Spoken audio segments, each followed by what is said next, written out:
Good morning, I'm Linda Reinstein. I'm the co-founder of the Asbestos Disease Awareness Organization, and I'm delighted to join you today for the Pacific Mesocenter's webinar. I've titled this presentation, The Asbestos Struggle from Our Homes to the Hill.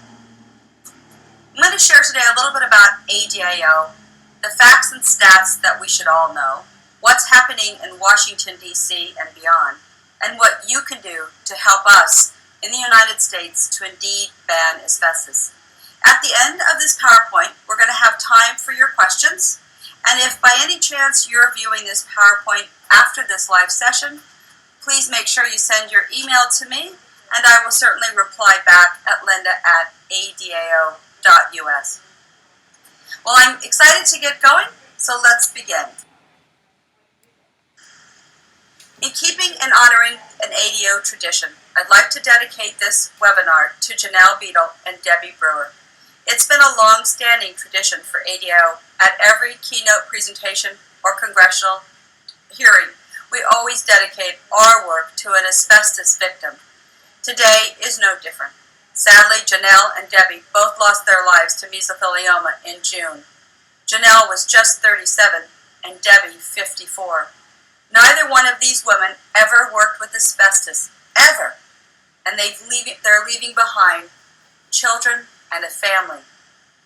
These deaths were preventable, and in their honor and the amazing work that they have done, I'd like to dedicate this presentation and work to these two amazing women. I want to share a little bit about my life, not for sympathy, but so you can better understand my work and motivation today. In 2003, my husband Alan was diagnosed with pleural mesothelioma. I had never heard of the disease. We had no idea what to do, and soon found out it was incurable. Alan chose to have an EPP, a radical surgery which removed a rib, his left lung, stripped off his pericardium, and surgically replaced his diaphragm, all in hopes of more time with us. In 2005, the cancer came back on his only remaining lung. He fought a hard battle with chemotherapy for nearly a year. And then, in May 2006, he took his last breaths in front of my daughter, Emily, and I. We stood there devastated and didn't know what to do. We could have quit, but in honor of Alan and what he wanted for ADAO, we have continued. During my presentation today, I'm going to use the word victim. It is not a coward, submissive word by any means, but it's the only word that describes a person exposed to asbestos, a patient, living or deceased, who was diagnosed with an asbestos-related disease, or a family member of those exposed or diagnosed. No one is a victim by choice. Asbestos diseases are all man-made and preventable. Hence, I use asbestos victim. I want to share a little bit about the Asbestos Disease Awareness Organization. Doug Larkin and I met in Washington, D.C. back in 2004 when our loved ones had been diagnosed with mesothelioma. We wanted to build an organization that was centered around education, advocacy, and community. We knew that education would lead to awareness, prevention, and ultimately an end to all of these diseases. We've become the largest asbestos victims organization in the United States. And it's important, as we discussed today, that we recognize that ADAO does not make medical or legal referrals in order to maintain our independence. Many times people have heard of some of the celebrity mesothelioma victims, like Steve McQueen, Warren Zevon, Ron Cyrus, Army Archer, and Merlin Olsen. Yes, they've heard of these five people. They may not have heard of Alan, Janelle, or Debbie, but they have of these celebrity victims. But it's more than that now. There's actually a new patient profile that I've been writing about since 2007. The new patient is a woman under the age of 50. She has either take-home or environmental exposure. And yes, she is one of the 10,000 deaths per year. Now, oftentimes you're going to hear about mesothelioma diseases and how many cases per year. But I want you to think about the other 7,000 people a year that die of asbestos-caused cancer or respiratory disease. Yes, mesothelioma is horrific. It claimed Alan's life and many others. But there are many other patients out there suffering from asbestos-caused disease also. Education, advocacy, and community is monumentally important to ADAO. When we described this issue in Washington, D.C., we had a hard time having staffers understand really what is asbestos. When you can't see it, taste it, touch it, or smell it, how can you really craft legislation that will protect public health and the environment? So we designed this penny slide, and underneath President Lincoln's nose, you can actually see 20,000 asbestos fibers compared to grains of rice and human hair. Well, now that we understand what it is, we had to identify and find out how we could relay education of where it is. So ADAO made these two graphics to show people in their homes where asbestos might be inside and out. We've been able to share these two graphics not only throughout the United States, but around the world, in helping people to understand what it is and where it is. Advocacy is very important. If we don't share our story, we can never shape public policy. It's our voice that will indeed make change happen. I think Janet's quote is most telling. Dad's contaminated clothes caused daughter's cancer. But it's really through each and every story that makes a difference. Many of you today will remember sweet Anita. She from Australia. Anita fought a long battle. Her dear daughter Emma will look one day at her mother's hard work and recognize that her mom was a leader also in awareness. So we build a Share Your Story platform so that each asbestos victim, that mesothelioma, that asbestos victims can indeed be remembered and make every voice count. It's so simple, but it's so complicated. The only two ways to end asbestos-caused diseases are prevention and a cure. But why are we still struggling in the United States? For more than 100 years, we have known that asbestos causes disease. It's true.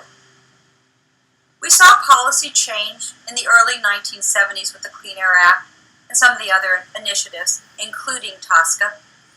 IARC declared asbestos a human carcinogen. So much great work was done in the early 70s. And then we have stalled. We have horribly stalled. It takes us to advocacy because we need to go back in our hopes to shape policy, to truly craft, draft, and pass legislation that will protect public health and our environment. Let's look at the simple facts. The United States hasn't banned asbestos. It's horrific. 30 Americans die every day from an asbestos-caused disease. And the President's Cancer Panel reported that construction workers are found to be 11 times more likely to develop mesothelioma. And take a look at the graphic on the left. How could the asbestos industry tout that when life depends on it, you use asbestos? And this graphic is actually from the late 1970s. We know asbestos is a human carcinogen, and there's no safe level of exposure. I want you to take a look at this map. The data that I pulled from NIOSH shows that in just 10 years, over 43,000 Americans died of just two diseases, mesothelioma and asbestosis. 43,000 Americans in 10 years. And cumulatively, if we go back and think of the last 100 years, can you only imagine the devastation and destruction that has been caused by this toxin?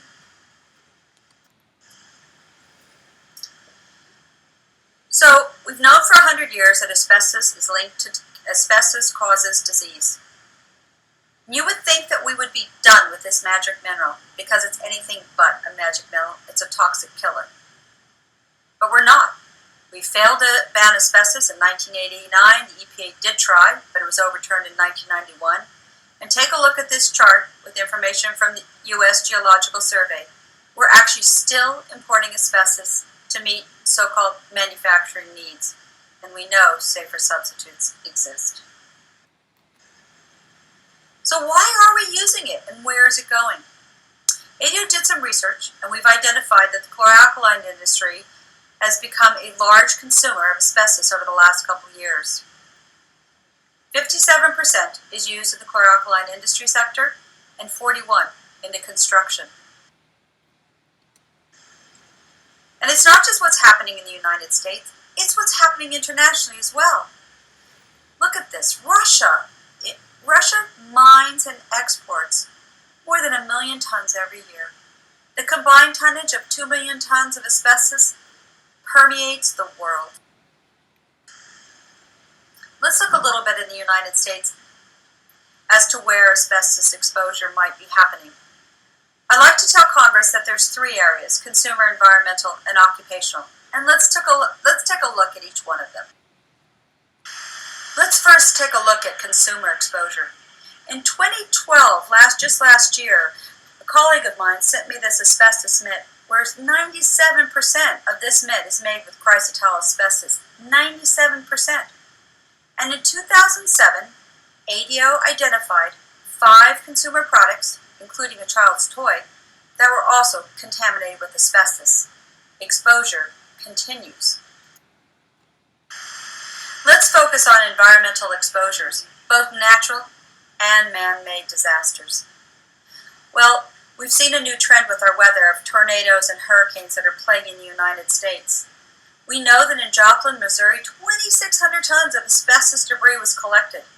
And how many people were exposed to asbestos after the tornado and during the debris collection? And take a look at the slide on the right-hand side of the W.R. Grace vermiculite mine in Libby, Montana. This was a man-made disaster. The town of Libby still faces the carnage of corporate crime. It's sad, wrong, and criminal. Well, although we have some great regulations from the EPA and OSHA in hopes to reduce occupational and environmental exposure, I want to tell you that occupational exposure continues today. We saw the devastation at the World Trade Center, where first responders and others bravely went in to help others. And sadly, the statistics show that the elevation of cancer is prevalent, and we know in the years to come that disease will be diagnosed. So what can we do about it? Well, we congratulate the Senate and the House for recognizing that awareness does lead to prevention and ultimately elimination. We're delighted to work with the Senate every year as they pass a resolution designating the first week of April as National Asbestos Awareness Week. And at the bottom of this resolution, every year, they urge the Surgeon General to indeed issue a warning. It doesn't happen every year. We've only had 2, although we've had 9 resolutions. And I'm delighted to tell you that Dr. Regina Benjamin indeed issued a warning to all Americans, urging them to become informed and learn about the dangers of asbestos. We spend that week from April 1st to the 7th working with people in the United States and around the world to identify the top facts about asbestos and share knowledge. And it's a terrific week. I hope you'll join us next year. Well, let's take a look at the asbestos struggle from our homes to the field. Let's look at collective activism, who our allies are, current state of affairs in Washington, D.C., and what you can do to help to end the largest man-made disaster in the United States. Many times people think of the asbestos struggle as something that just happens in a courtroom, but I want to tell you that is not true. This struggle involves human rights, environmental rights, and civil rights, all compromised because of asbestos. But we also know that through collective activism, we can make change happen. It's true. When these 3 groups, civil society, the private sector, and the government come together, we can draft and pass legislation, work on enforcement to protect public health and the environment. ADAO is pleased to work with some of the leaders in the United States. Our strategic alliances include Congress, the White House, United Nations, EPA, and American Public Health Association. We like to work with everyone in the United States. It's important, it's imperative, and it's the only way things are going to change. Since Alan was diagnosed in 2003, things have changed dramatically. How and when and where we communicate is really exciting. Thanks to social media, we can connect and share with people around the world in just a millisecond. We've built various platforms, just like Pacific Meso Center and many of you here today, where we can indeed build communities to increase engagement, education, collaboration, and of course, advocacy. It's nothing but exciting and is only going to become stronger. Just last week, ADAO did our 4th Congressional Staff Briefing in the Senate, where Tom Lobenthal, Dr. Raja Flores, Dr. Barry Castleman, Ellen Patton, Doug Larkin, and Courtney and I went to the Senate and put on a briefing where nearly half of the states had staffers present, and we spent 1 hour educating them on the deadly, man-made issues of asbestos. But what's happening right now with legislation? I want to look back at April. We had a fabulous bill, S-696. Indeed, it was called the Safe Chemicals Act, sponsored by the late Senator Lautenberg. Well, 1 month later, a bill was drafted, name changed, bill number, but most importantly, it was not written for Americans. It's written for the chemical industry. Indeed, if this bill was to pass as written, it would never, ever ban asbestos, and there would be no toxic reform. We know that excludes even the name of asbestos. There's an unreasonable burden of proof still, and the deadlines are just non-existent. It would actually preempt states from the ability of enforcing existing laws or new ones. Let's take a look now at a House bill. It reads like it was written for us, the asbestos victims, furthering asbestos claim transparency, the FACT Act of 2013. Well, let me tell you, it's anything but the FACT Act, and there isn't any transparency. It is a special interest bill. If this bill actually would pass the House, we may actually have delayed justice, our records visible to many people, and our security jeopardized, and many other aspects of our world changed because the asbestos industry and defendants want to have legislation that reduces liability. Just plain wrong, ADAO opposes the FACT Act. Well, after hearing about what's happened with asbestos in Washington, D.C., I think you're going to want to join us and help take the challenge so that we can raise awareness, prevent exposure, to eliminate disease. Asbestos. So what's ADAO doing about it? Well, a few weeks ago we launched our new Ban Asbestos Save Lives petition that's urging Congress to indeed ban asbestos. And just in a short 10 days, we have nearly 2,000 signatures. I hope that you'll sign on. I'd like to invite and encourage you to share your asbestos or mesothelioma story with ADAO. Every story is unique, but sadly, very similar. We know that collectively our voice will increase, and so will our ability to make change happen. I hope that you'll consider sharing your story. There's so much going on in the way of news, events, patient stories. Just being part of a community that we're actually watching expand exponentially.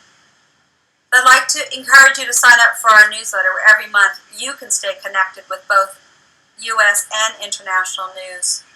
And hopefully you can share that newsletter with someone else in your circle and indeed help to raise awareness. ADAO is excited about going back to Washington, D.C. We're going to acknowledge and celebrate our 10th anniversary. Yes, our 10th anniversary in Washington. And for our conference on April 3rd, we're going to spend the entire Saturday with experts from around the world, where collectively these experts have more than 400 years of experience. We're going to talk about prevention, medical treatments, patient advocacy, and global efforts. It's a day of learning, but also connecting. It's a pretty amazing opportunity, and I hope you'll consider joining us. And as Margaret Mead once said, never doubt that a small group of thoughtful, committed citizens can change the world. Indeed, It's the only thing that ever has. Thank you so much for joining me for this webinar, and I look forward to answering your questions today. And if for some reason you're seeing this PowerPoint at a later date, pop me a question. You have my email. It's linda@adao.us, because we know together change is possible.